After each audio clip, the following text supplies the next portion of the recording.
کہ شب برات کی حقیقت اور اس رات میں عبادت کرنا اور دن کا روزہ رکھنا، اور شب برات کب ہے، اس کا دن اور تاریخ اسلامی اور انگریزی حساب سے، اور اس میں رزق اور عمر کی تقسیم کے متعلق چند ضروری باتیں آپ سماعت فرما لیں۔ سب سے پہلی بات تو یہ ہے کہ یہ جو مہینہ چل رہا ہے شعبان المعظم کا، اور آج پیر کا دن ہے، 10 فروری ہے، اور شب برات جو ہے وہ کب ہے اور رات اور دن کیا بنے گا۔ تو جیسے آپ کے علم میں ہے کہ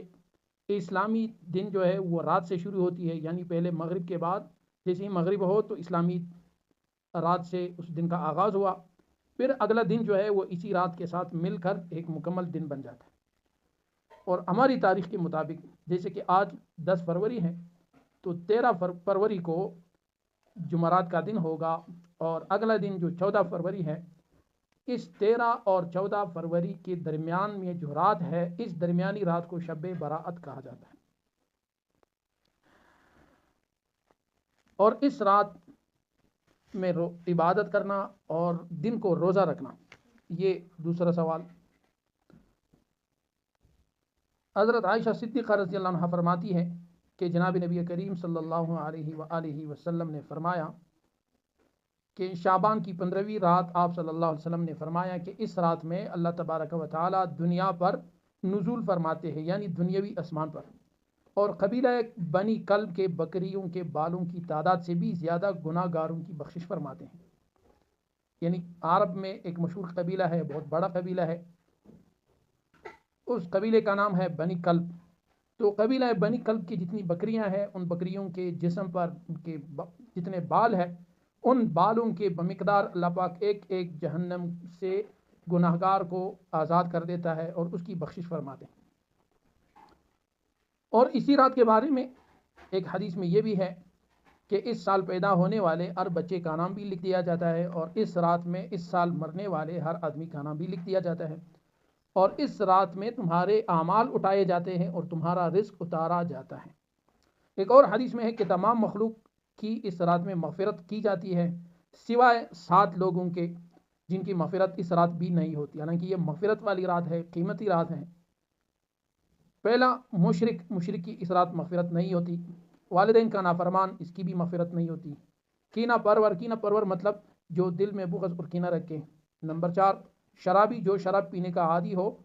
نمبر 5 قاتل۔ نمبر 6 شلوار کو ٹخنوں سے نیچے لٹکانے والا شخص۔ اللہ پاک ہم سب کی حفاظت فرمائے۔ ہمارے مسلمان اس میں بہت بڑی غفلت کے شکار ہے، اس بیماری میں بہت مبتلا ہے کہ اپنے شلوار کو، اپنے پینٹ کو یہاں سستی کے ساتھ وہ اپنے ٹخنوں کے نیچے رکھتے ہیں، ٹخنے بھی اسی میں چھپاتے ہیں۔ اور 7واں شخص جو ہے وہ چغل خور۔ ان 7 افراد کی اس عظیم اور عبادت والی رات میں بھی مغفرت نہیں ہوتی، لیکن اگر یہ 7 لوگ اپنی ان جرائم سے توبہ کریں تو پھر ان کی توبہ اور مغفرت بھی انہی میں شامل ہوگی۔ لیکن یہ جو مغفرت نہیں ہوتی یہ اس وقت ہے جب تک یہ لوگ اپنی گناہوں سے سچی توبہ نہ کریں۔ ایک اور حدیث میں ہے کہ حضرت علی بن ابی طالب رضی اللہ عنہ سے منقول ہے کہ اس رات میں عبادت کیا کرو اور دن میں روزہ رکھا کرے۔ اس رات سورج غروب ہوتے ہی اللہ تعالیٰ اپنے بندوں کی طرف متوجہ ہو جاتے ہیں، یعنی ہمارے حساب سے جمعرات کے دن جیسے ہی سورج غروب ہوا تو اللہ تبارک و تعالیٰ اپنے بندوں کی طرف متوجہ ہوتے ہیں، اور اعلان ہوتا ہے کون ہے جو گناہوں کی بخشش کروائے، کون ہے جو رزق میں وسعت طلب کرے، کون مصیبت زدہ ہے جو مصیبت سے چھٹکارا حاصل کرنا چاہتا ہو، یعنی وہ اللہ سے مانگے۔ ان احادیث مبارکہ میں سے اور اسی طرح صحابہ کرام رضی اللہ عنہم اجمعین اور بزرگان دین سے رحمہم اللہ اس رات میں 3 کام کرنا باقاعدہ ثابت ہے۔ وہ یہ کہ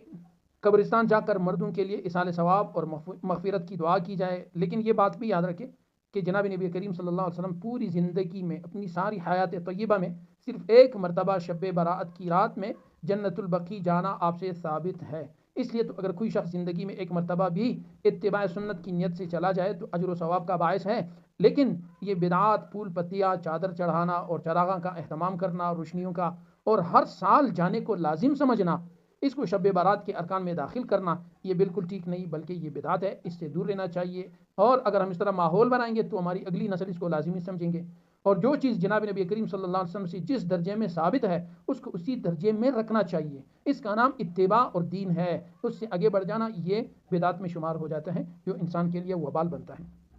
اور دوسرا کام، اس رات میں نوافل تلاوت ذکر و اذکار کا اہتمام اور اللہ سے گڑ گڑا کے مانگنا یہ اختیار کرے۔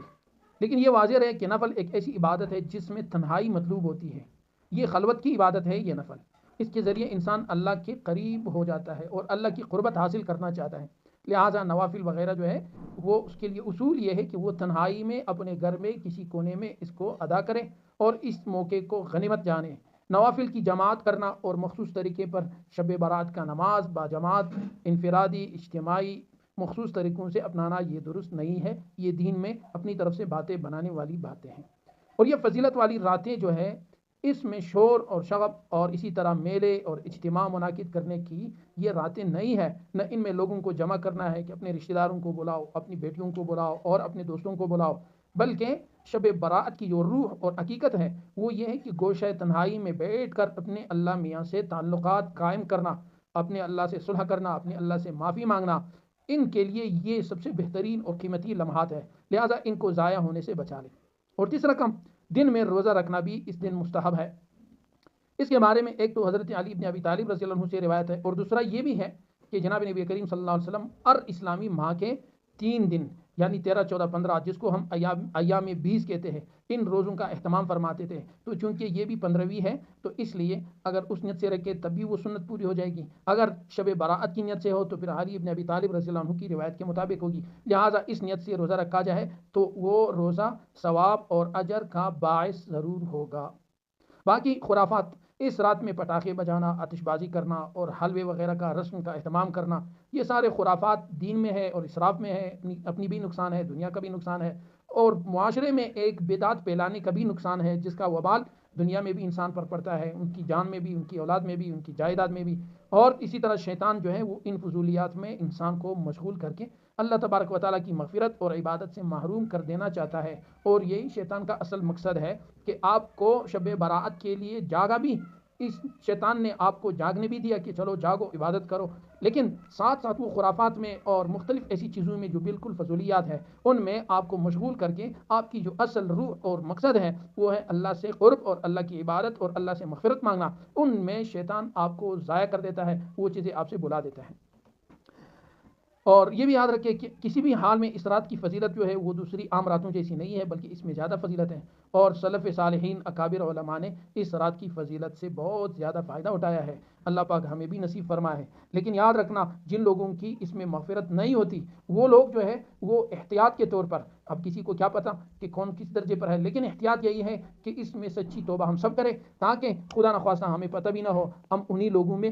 شمار ہو چکے ہو۔ تو یہ بہترین رات ہے، اس کو اپنے لیے، اپنی اولاد کے لیے، اپنی فیملی کے لیے، اپنی مستقبل کے لیے، اپنی دنیا اور آخرت کے لیے، اپنی جائز اور دینی اور دنیاوی مرادوں کے لیے، چاہے وہ رشتے کی ہو، چاہے وہ رزق حلال کی ہو، چاہے وہ اولاد کی ہو، ان سب کے لیے بہترین اور سنہری موقع، ایک گولڈن چانس سمجھ کر اس میں محنت کرے اور کوشش کرے۔ لیکن ایک بات یاد رکھنا، اس میں اجتماعات کا انعقاد کرنا یہ ٹھیک اور جائز نہیں ہے، اس لیے کہ میں نے پہلے عرض کر دی کہ نفلی عبادات کا روح جو ہے وہ تنہائی ہے، وہ خلوت ہے، وہ کسی کو دکھلاوا نہیں ہے، ورنہ پھر ایسا نہ ہو کہ لینے کے دینے پڑ جائے، یعنی ایسا نہ ہو کہ آپ تو ثواب کمانے کے لیے جاگیں لیکن آپ کی طرف سے آپ کے عمل نامے میں گناہ جمع ہو جائے، ایسا نہ ہو۔ اللہ پاک ہم سب کو بچا لے، اللہ پاک اس رات کی قدر اور اس کے آنے والے دن کی قدر ہمیں نصیب فرمائے۔ لیکن یہ ہماری بہت بڑی خوش قسمتی ہے کہ 13 فروری کا دن گزرنے کا یعنی جمعرات کا دن گزرنے کے بعد پھر چونکہ شب جمعہ آتا ہے جس میں ہمارے تبلیغی بھائی شب جمعے کے لیے جاتے ہیں، یہ رات شب برات کی ہے، اور پھر آنے والا دن یعنی جمعے کا دن وہ شب برات کے دن روزہ رکھنے کا ہے۔ اس میں 2 دلیل میں نے آپ سے عرض کر دی ہے، ایک تو حضرت علی رضی اللہ عنہ کی روایت سے، اور دوسری یہ کہ آپ صلی اللہ علیہ وسلم کا سنت ہے کہ آپ صلی اللہ علیہ وسلم ہر مہینے کے 13، 14، 15 اسلامک تاریخ کے روزے آپ رکھتے تھے، تو اس حساب سے بھی چونکہ یہ 15واں ہے اس اسلامک مہینے کا، اس حساب سے بھی اس دن روزہ رکھنے کا ثواب ہے۔